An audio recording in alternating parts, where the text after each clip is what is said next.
Hello dear learners.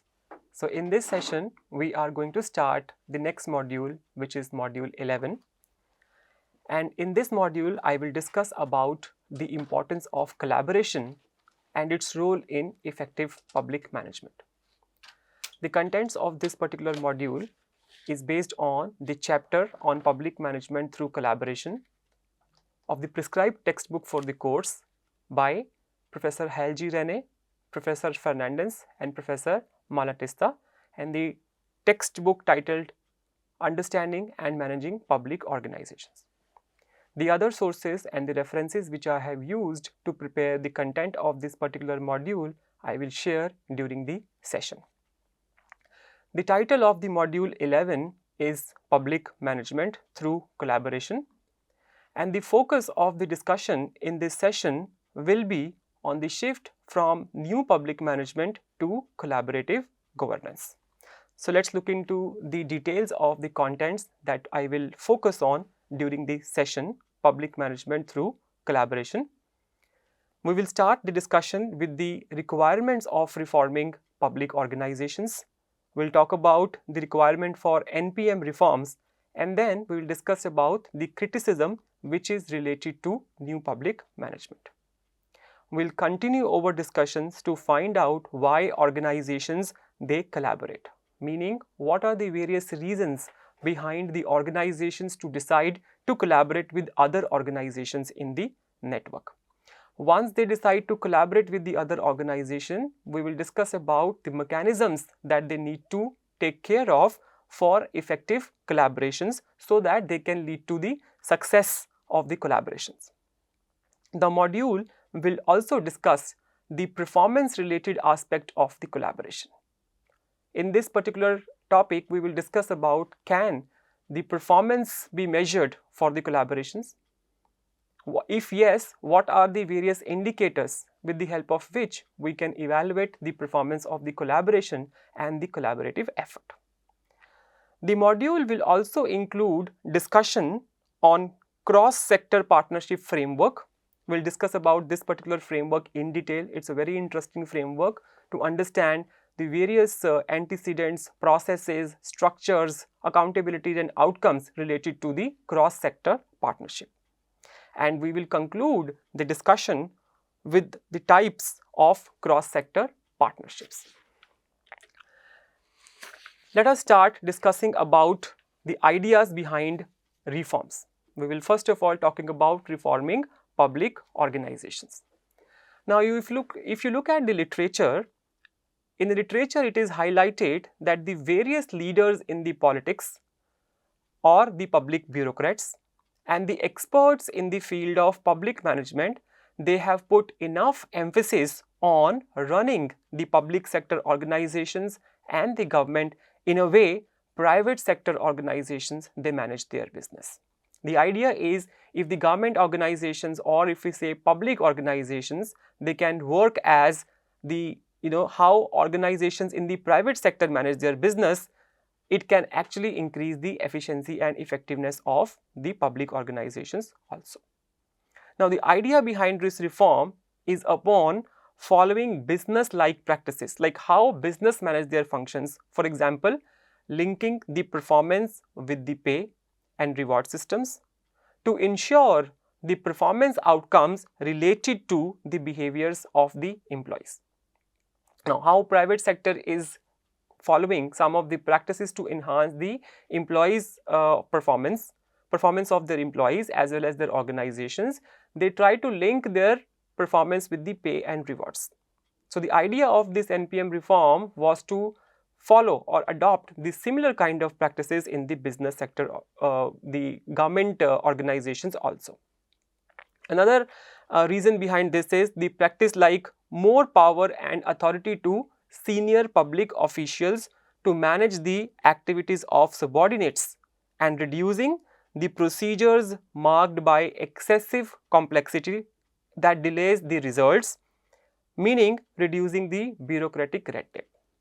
See, the reform says that if these kind of business practices which are prevalent in the private sector organizations that can also be applied to the public sector organization, it will help reduce the complexity which actually result in the results delay. And if it is done, it can actually enhance the efficiency and effectiveness of the public sector organization also, which I have mentioned over here.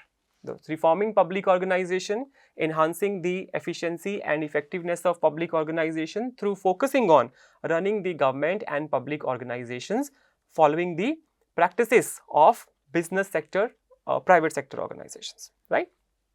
Now, further, the reforms also focused on increased dependence of private sector in terms of delegating more responsibilities by the government to outside agency.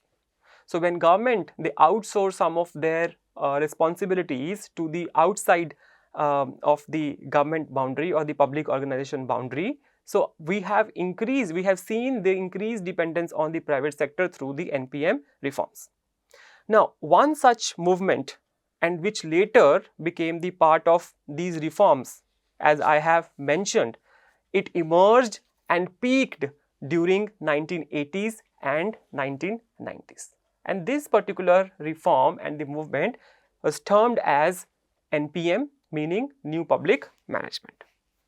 Now, if you recall that we have discussed about the New Public Management reforms and its doctrinal components as proposed by Christopher Hood in Module 1. We had a detailed discussion on the doctrinal components of New Public Management reforms in the Module 1. We are not going to talk about those details in this particular session, but I will just briefly review them for the clarity for this particular session. The focus of New Public Management reforms, if you look at, the focus was on privatization and contracting out, marketization of the services, stronger performance management and managerialization. The idea is that these NPM reforms were actually brought in to enhance the efficiency and effectiveness of the public organizations, and what can be done to enhance the efficiency and effectiveness that relates to some of the focus areas of the NPM in terms of privatizing, contracting out, marketization of services, stronger performance management and managerialization. We will talk about this further in this session when we talk about the concept of managerial roles in terms of increasing the efficiency and effectiveness of the public organizations.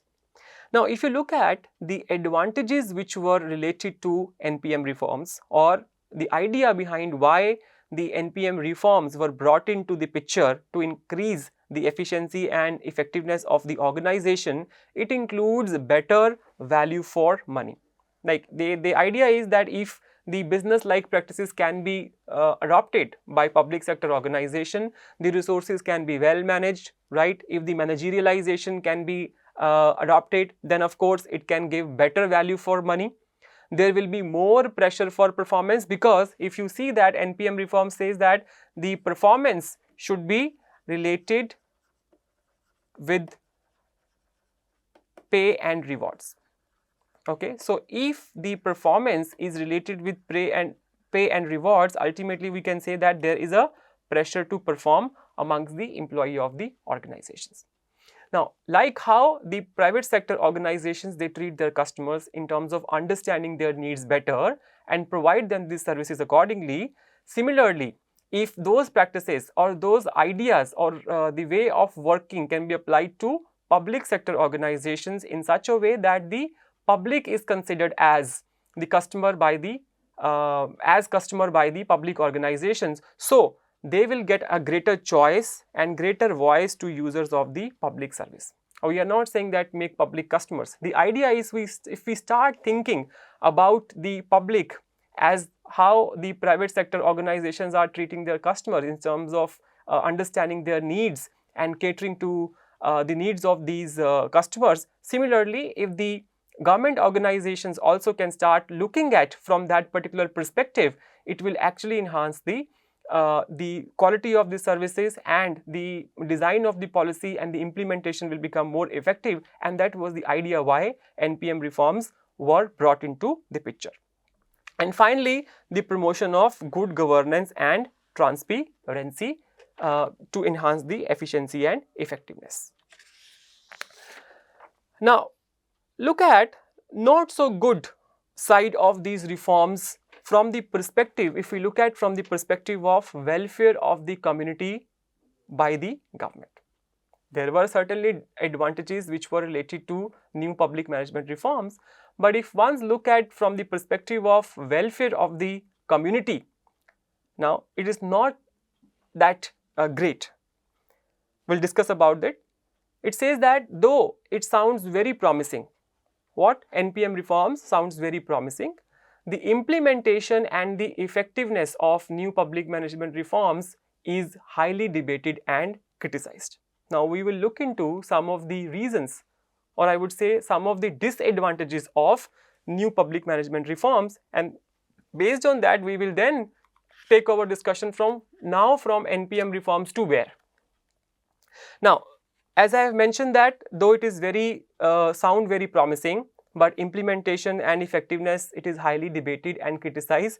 The reasons behind they are cited is the literature highlighted that the reforms excessively focus on efficiency. It excessively favors efficiency over democracy. Meaning that when the organizations they start business like functioning in the public sector organization, the entire focus goes towards increasing and enhancing the efficiency of the function. And the principles of democracy, where we say that the issues like fairness, justice and equity has to be taken care of, they sometimes take backseat because the entire focus of the organizations become efficiency oriented, short term outputs and outcomes focus, right? Another reason is that the excessive this when we are excessively focusing on efficiency and we are also limiting the role of civil servants in terms of, if you look at the process of creative policy making, where the civil servant took active part in bringing out some kind of creative ways to enhance the public service experience among the public, it has been taken out. We'll say that hollowing out of creative policy making capacity with too much focus on operational delivery, because focus is on enhancing the short term outcomes, focus is on the efficiency orientation. So, where these public servants were actually playing an active role in finding out the creative ways to look at the issues, the problems and come up with the innovative solutions to address those problems, they were actually taken out when we talk about the NPM reforms, because the focus was on efficiency. So, as per the paper which is titled here, which is I have referred here, the New Public Management and Public Management Studies by Furley 2017, they talked about this is as hollowing out. I suggest learners to note the references mentioned on this slide, and if they want to get more details about this particular aspect, they please refer to the paper of Furley 2017.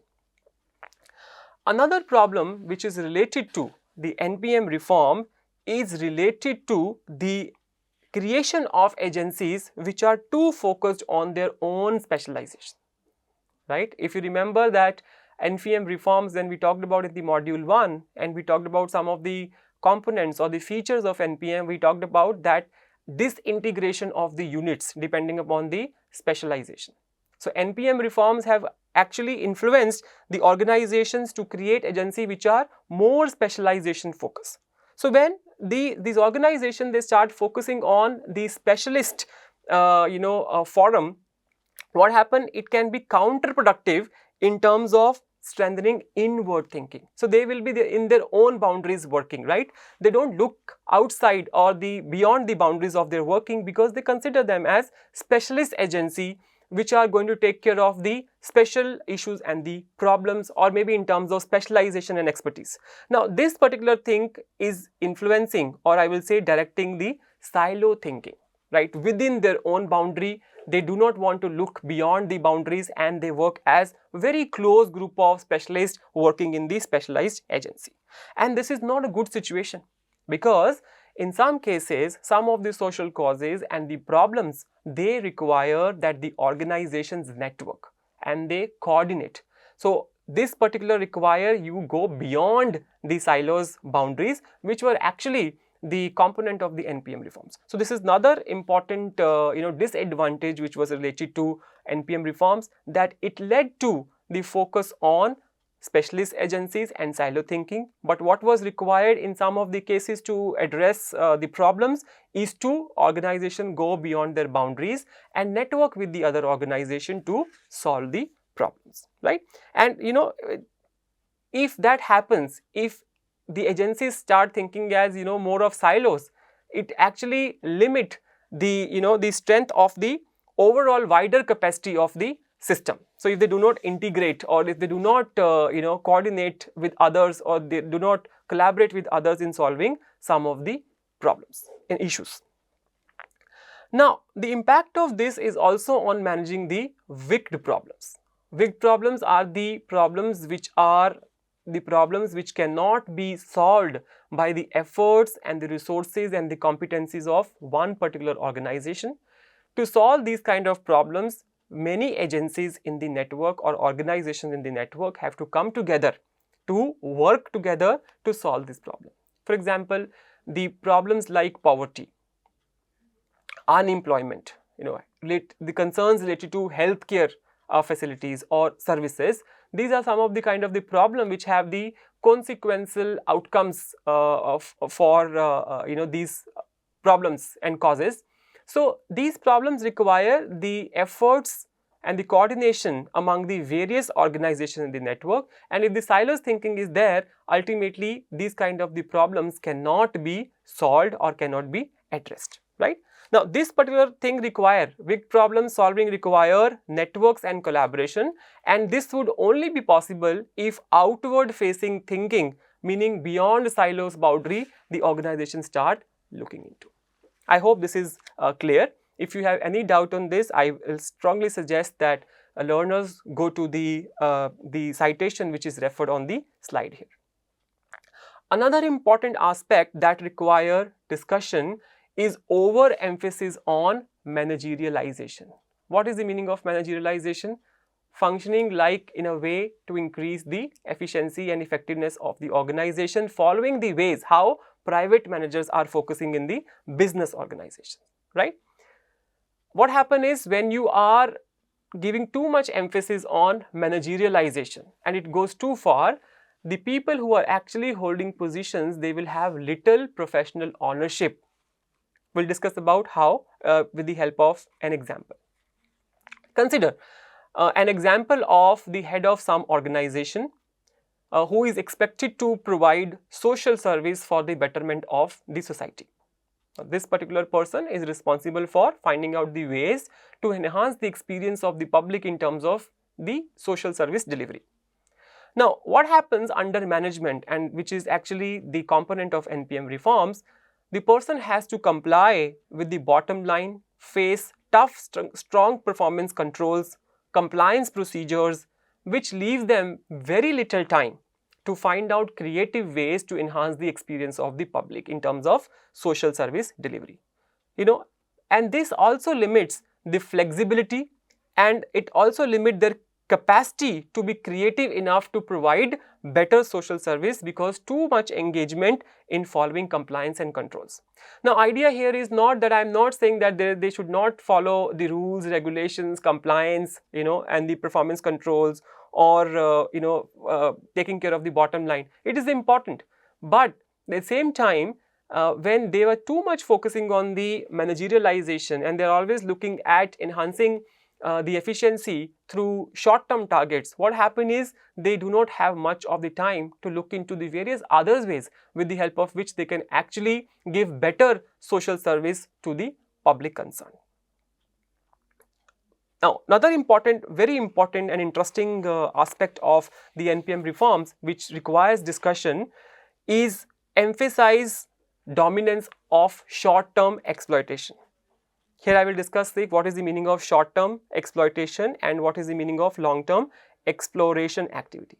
Now, in this case, what happens is NPM reform says that when you are looking at the aspect of enhancing efficiency, we are always looking at the short-term outcomes, which says that we are looking at measurable operational efficiency in terms of the short-term outcomes that we are going to achieve from our functioning. So, NPM says that too much focus gone into short-term exploitation at the neglect of long-term exploration activity. Now, what is the meaning of long-term exploration activity? Long-term exploration activity includes learning in the process to find out creative and alternative ways to look into the problems and provide the public service delivery to the public. Right? Now, it is required that the balance between short-term exploitation and long-term explorative activity should be there. Only focus on short-term measurable operational efficiency is not good for the long-term learning, innovation and creativity of the organization. Right? The problem is that the short-term performance agenda by the public organizations can leave behind learning-based approaches. We tend to forget the learning approach, because we are not focusing on the long-term exploration. We are too much focusing on the short-term exploitation. Ultimately, we do not have time to get into the learning-based aspects of managing, and such situation will make the organization less prepared and resilient when confronting crisis situation. So, whenever the situation demands that the organization need to focus on something which can only be produced by the process of learning, and we have ignored that particular aspect, and whenever these situations comes and when these organizations confront these situations, ultimately it will be difficult managing at that point in time. So, it is very, very important that a balance between the two has to be maintained. The focus should also be on short-term exploitation, that you can take care of the outcomes and the outputs in the short term. It is an exploitation of your function in such a way that you are doing day-to-day activities in such a way that the outcomes are achieved, that you are producing the outputs which are required. At the same time, you also need to focus on finding out the creative ways to do better and better through the process of learning, right? Reassessing and of course learning the ways with which you can actually enhance the performance of your organization. This is basically, it says that NPM actually resulted in erosion of organizational ambidexterity. Now, if you look at the dictionary meaning of ambidexterity, it means that managing or balancing with two hands. It means that when we talk about erosion of organizational ambidexterity, NPM reforms too much focus on short-term exploitation and neglecting the long-term exploration activity. What is happening is there is erosion of organizational ambidexterity. But what was required is to maintain a balance between short-term as well as long-term exploration activity. Why I am putting too much emphasis on this is because with this we are going to now build the further case for why there is required a shift from NPM to other reforms, which I am going to talk about very soon. Now, we discussed about the various advantages and disadvantages which was related to NPM reforms. Now, the point is, what is required to be done? For what? To enhance public value. If we are saying that NPM reforms were focusing too much on efficiency over democracy, if that's the case, what is required to be done with the help of which we can actually enhance the public value? First and foremost, it is very required. Too much focus is required to make clear distinction between public and private sector organization, because it is important.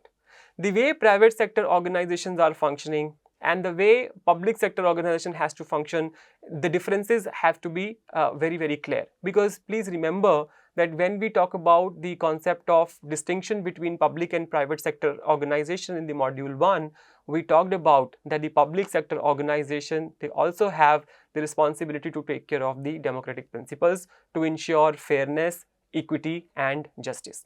Where the private sector organization, on the other hand, the focus is on the profitability only, right? So, it is important that the clear distinction between the two is there, and the learners are clarified about what distinct characteristics of the public sector organization. Next important thing is that the government and public agencies should play an active role in ensuring public service delivery, right? So, in this case, what I was saying is, if you look at an example, while public organization make a choice for outsourcing some of the responsibility to the other agencies. It can be with the private sector organization or any other agency in the network, and they want to outsource this. Now, let's say if the outsourcing agency is the private sector organization, and in terms of the focus of if you look at the perspective of a private sector player, the focus of the private sector supplier will be on efficiency, quality, security and reliability only, because their mindset is of profitability, right? Because they are thinking from the perspective of a private sector player or organization. Now, what is important for the public managers, because they are coming from the public sector organization which are distinct from the private sector organization. In addition to the mentioned above criteria of efficiency, quality, security and reliability, the public manager also must pay attention to public accountability and public preferences, because they are accountable to public, because they are the public servants, right? They are working for the benefit of the society. They are answerable to the community outside. They are answerable to the interest group. They are also answerable to the political authority. So, they must also pay attention to the public accountability and what public wants from the government in terms of the public service delivery, and what is that they are looking forward from the government in terms of a betterment of the society. Okay, so that's why we say the active role to be played by the politics and the government entities in ensuring public service delivery. So, in this case, we need to be very clear about that what government organizations and public organizations stands for, what is the purpose, why they are working, what is the rationale behind their decision making in terms of policy making and implementation. It has to be in alignment in the values, ethos and motives of public service delivery. So, it's very important, right? So, in addition to what private sector organizations are dealing with in terms of quality, security and reliability, public sector managers also need to take care of the interest of the public in general, right? Okay.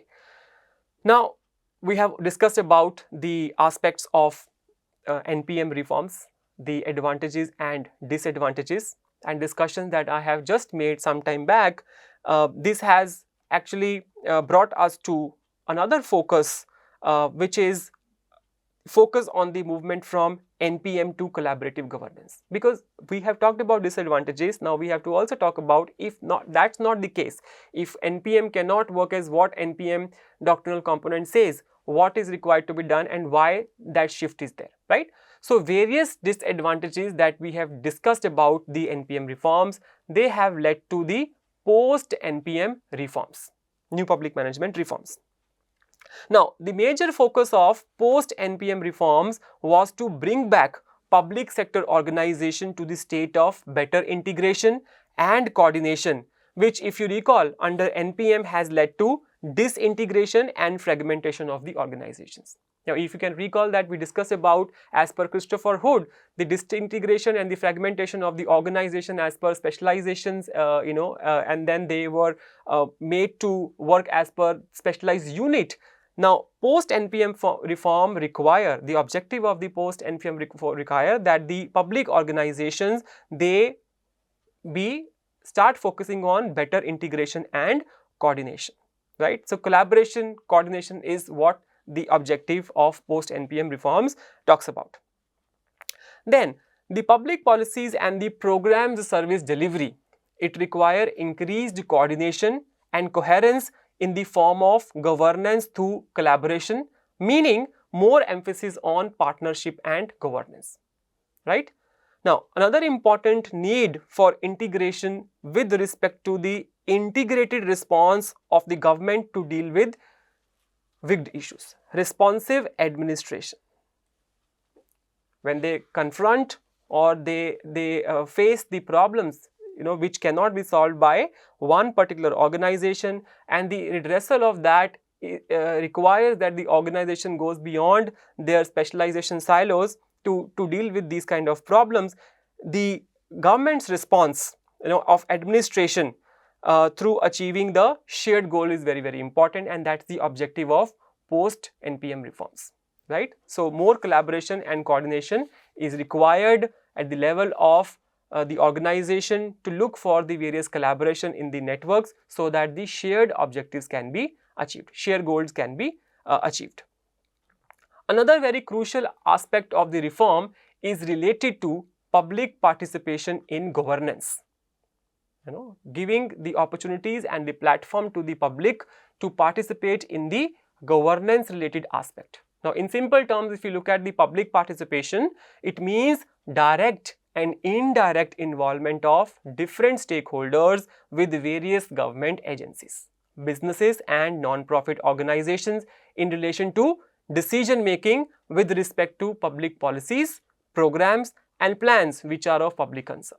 Because these programs, these policies and plans are for the betterment of the public. So, it is better they should be given the opportunities and the platforms wherein they can actually have their say and they can contribute in that particular decision making with respect to policies and programs, because these formation, adoption and implementation of laws, policies, it actually directly impact the general public.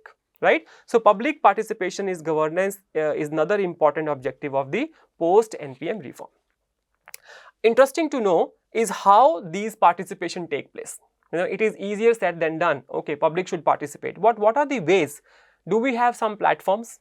What are the opportunities where these public can participate in the government decision making with respect to public policy and implementation? Now, some of the platforms which are highlighted are the town hall meetings, public hearings, consultations, citizen survey, etc. What is the objective? The objective here is to better understand the public concerns and design and implement policies, programs and plan which cater to the needs of public at large. Now, this participation can take place directly or indirectly through elected representatives. In some cases, it is not that possible that each and every person in the public is given a chance to have a say, but there could be elected representatives who actually represent the public at large in the government decision making.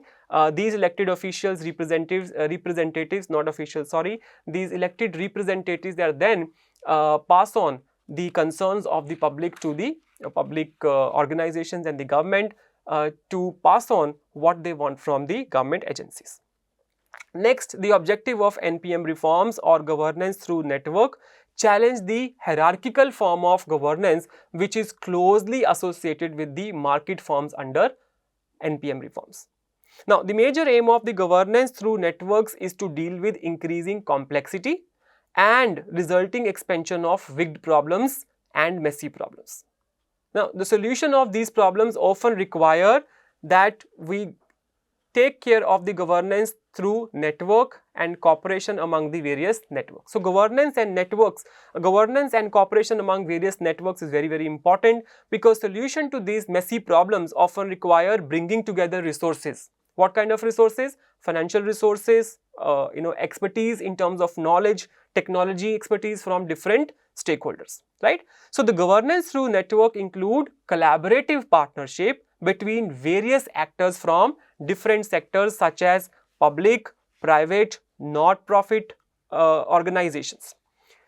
Now, this governance through network is considered to be innovative modes of governance with a focus on inclusive and efficient institutional arrangements to take care of the various issues of public and societal concerns. So, the various objectives which I have just highlighted here are coordination and collaboration in terms of policy making and service delivery, responsive administration, public participation and governance, governance through networks, cooperation among various problems, because the issues like wigged problems or messy problems, right, with the problems which cannot be easily defined, this require problem solving by the ways other than promoted by NPM, right. Now, some of the NPM, post NPM reforms include, which are listed here, public value management, new public governance, new public service and hybrid form of governance. I will just give you a very brief of about these particular post NPM reforms. Public value management.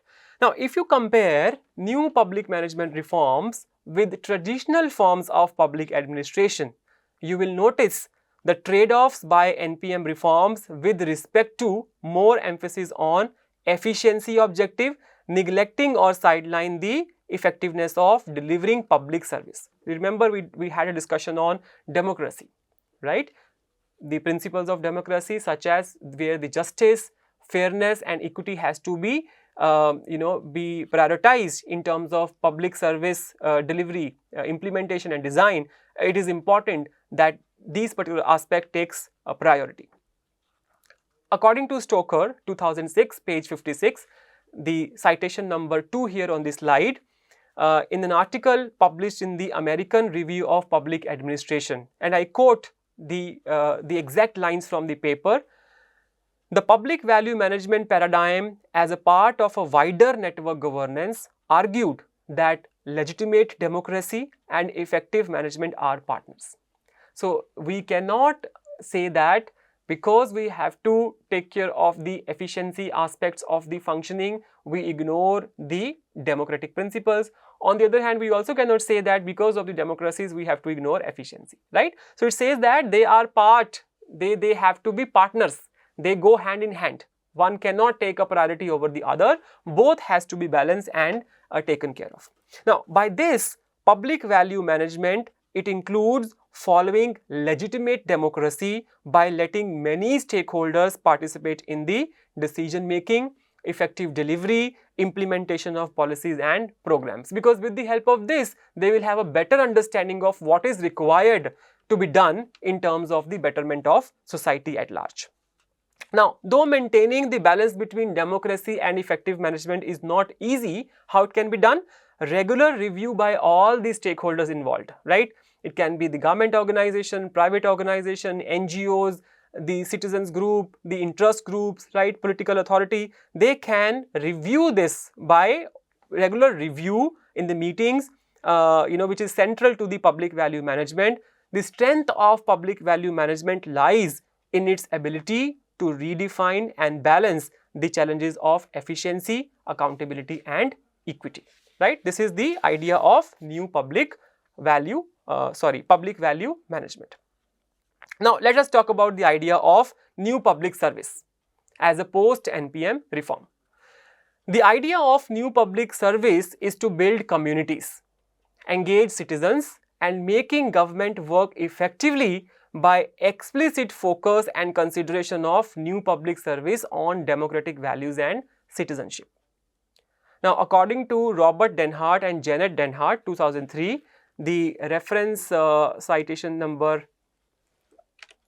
6 on the slide here, some of the principles of new public service include that public servants helping citizens to meet their shared interest. Okay. So, the public servants need to consider the citizens for the welfare of greater good. They should consider the citizens as the beneficiaries of the public service delivery. So, they have to meet the shared interest, meaning that what is required by the public. Now, creation of the shared interest and shared responsibility, it is not only that they are beneficiary, they are equally responsible for also that, right. So, public, when they are participating, right, in the decision making process of policy making and implementation, they also have shared responsibility, right. Another principle of new public service is also include focus on collaborative efforts and collaborative process of design and implement public policies and public programs meeting public needs. In this case, they say that new public service, the prime importance is to public interest, which is a result of the discussion on shared values rather than aggregation of the individual interest. Now, when we talk about the public participation, this participation should not only be prioritizing the opinions, ideas and the contribution by few groups, influential people in the society. It should be taken into consideration that the larger view is taken into decision making and which is going to benefit a larger number of people in the society. So, it should not be only based on few individual interests. The new public service says that the large number of people in the society, meaning public, should be beneficiary of the public service. Public servants must focus on community values, political norms, professional standards and the citizens' interest. So the meaningful contribution by public servants and the citizen to society can go a long way in taking care of the public interest, right? So public servant as well as the public should understand their duties, responsibilities, and make full contributions which are meaningful, which can go long way in taking care of the public interest.